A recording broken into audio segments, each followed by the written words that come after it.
was that rookie year for you, man? We're pretty fired up about your debut. Yeah, it was great. It was kind of a roller coaster.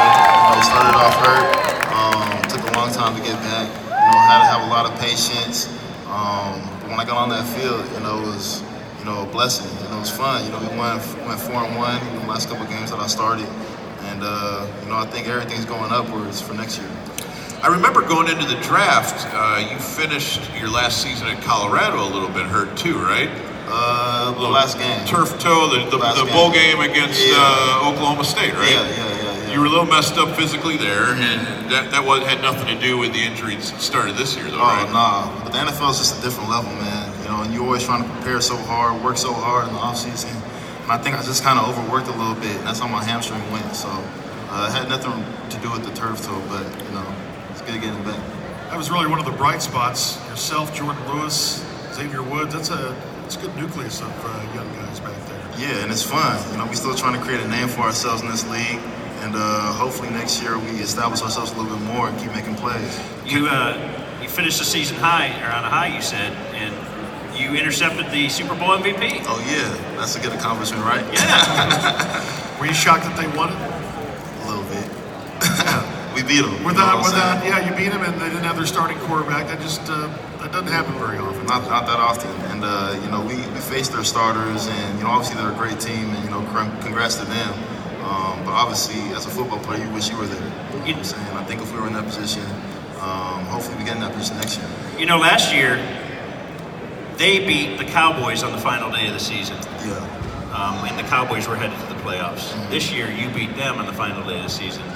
Last year, they won the Super Bowl, so what you think this you year, gotta do? Right. This year, obviously, you will win the Super Bowl. Yeah, that's always the goal.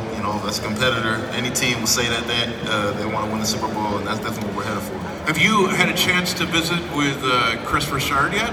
Oh yeah, I have, actually yesterday. Tell me about him, because I'm really fired up about the hire, and just so people know, he was the defensive backs coach for the Seahawks the entire time of the Legion of Boom. So he took a bunch of young defensive backs, and look what happened in Seattle. Now the Cowboys hire him, and we have a bunch of young defensive backs, and I'm just saying, but I'm curious what kind of guy he is. Man, he's a real cool guy, real aggressive, loves football, passion for football, big technique guy.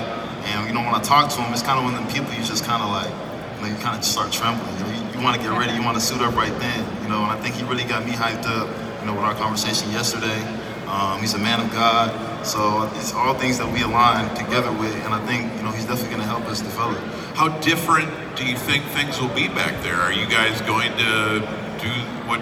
I mean, everyone says Seattle cover 3. They obviously do a number of things, but do you think schematically you guys will be doing things differently now?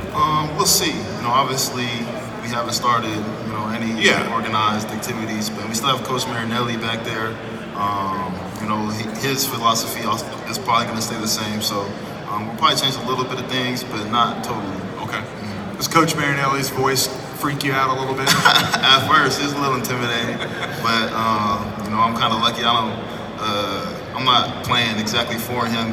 As a DB coach, my DB coach is the one putting me through the drill, so the D linemen get more of him, probably than me. So, but he's a great guy. I love him. Has he ever cornered you and told you knob stories, things like that? Yeah. Pretty intense. For real? Yeah, real intense. You have a very famous, the film of you getting drafted. That's going to be in Cowboy fans' minds forever. That was the Drew Pearson one, right? That was a Shout out to Drew Pearson. Yeah. So that's kind of cool. Yeah, it was cool. I got the call. Well, actually, it's kind of weird because I went to the draft.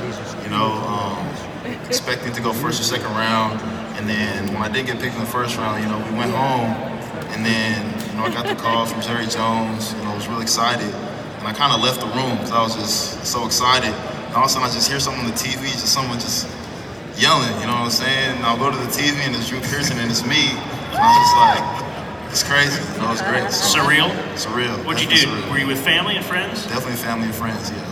Okay. Boy, when you got the call from Jerry, there's no way he pronounced your name correctly. Right, he probably skipped that part. Do most guys call you Chido? Everybody. Everybody calls you Except Chido. people from back home. They call me my room. Family too? Family calls you that? Yeah. And back home is San Jose? San Jose, California. And I was reading how you just were destroying as a high school kid. And how did you come to play defensive back? Like, it seemed like you were running back, sometimes quarterback, receiver at times. Like, I mean, I think on offense at that time, if you're athletic, you know, you can get in the end zone pretty easy. At least for me at that time. I felt that same thing.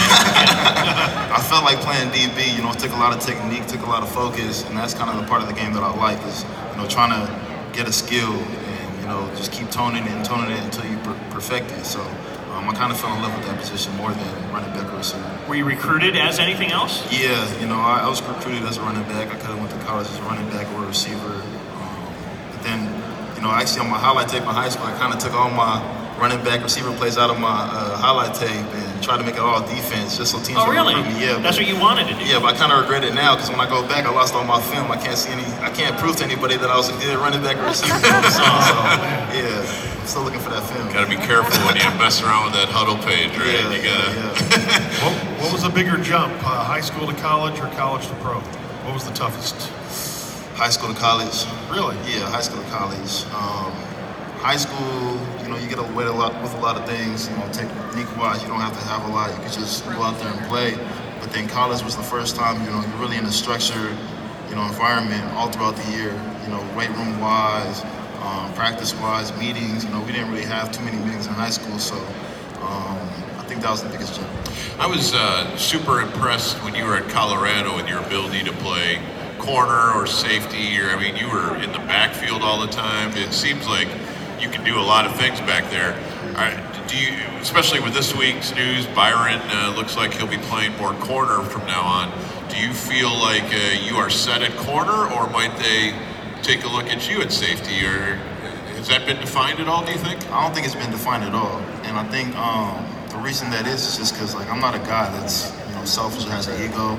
You know what I'm saying? So if I have to play corner, if I have to play safety, you know, whatever position, just put me on the field. You know, I want to make plays, and that's always been my mindset.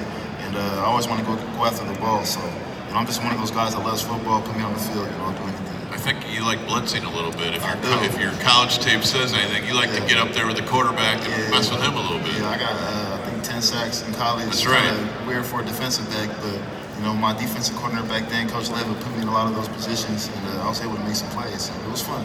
A little bit of a little honey badger type role in some respects, right? Yeah, that worked out really well.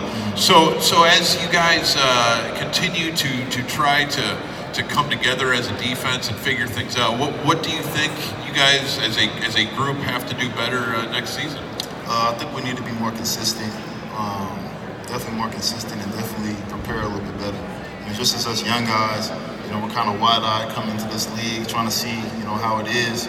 You know, but now all of a sudden you're thrown in and you have to be responsible for guarding, you know, the best athletes in the world. So I think we just got to prepare a little bit more, and we kind of have it now. But I think back then that was kind of something that we were working on, you know, be consistent and prepare better. So I think if we do that and keep getting closer as a group, you know, we'll be unstoppable.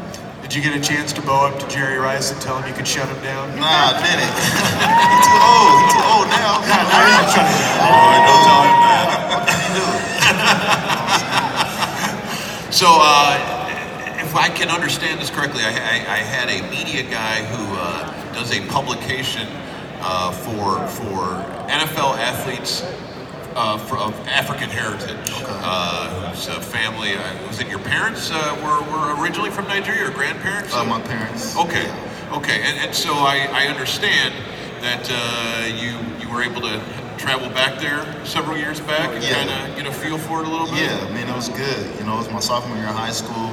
I got to see where my grandparents were raised, my parents were raised. I got to meet a whole bunch of cousins that I never met before. Were they city folks?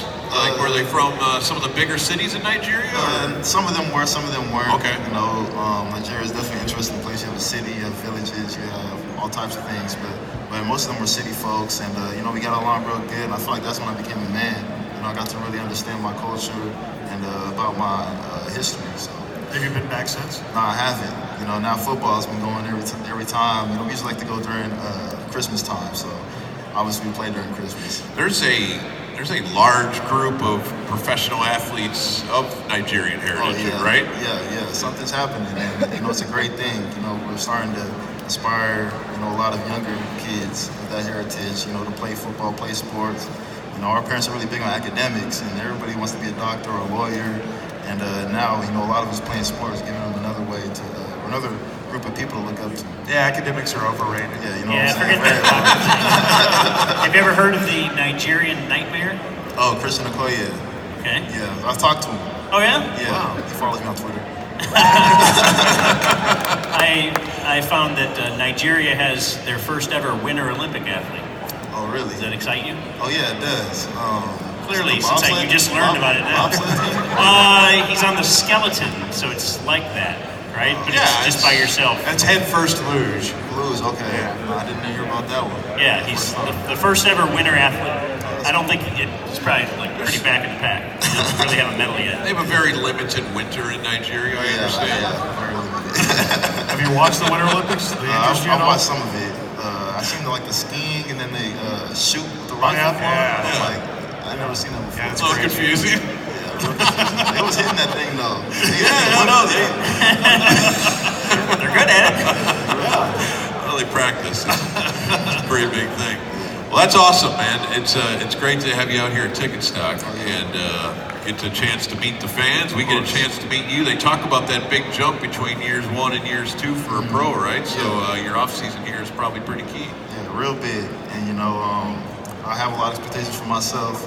Fans have a lot of expectations from me, and I owe it to myself and them, to always keep working, always trying to chase greatness. So that's what we'll be doing. Chidobe? That was good. That's perfect? Nah, that was good. If people are saying hello to you, what should they say? Say what's up, Cheeto. Cheeto. We'll just go with Cheeto. And then you can't mess that up. Great to meet you. Best of luck this year. Thanks for being at TicketStock.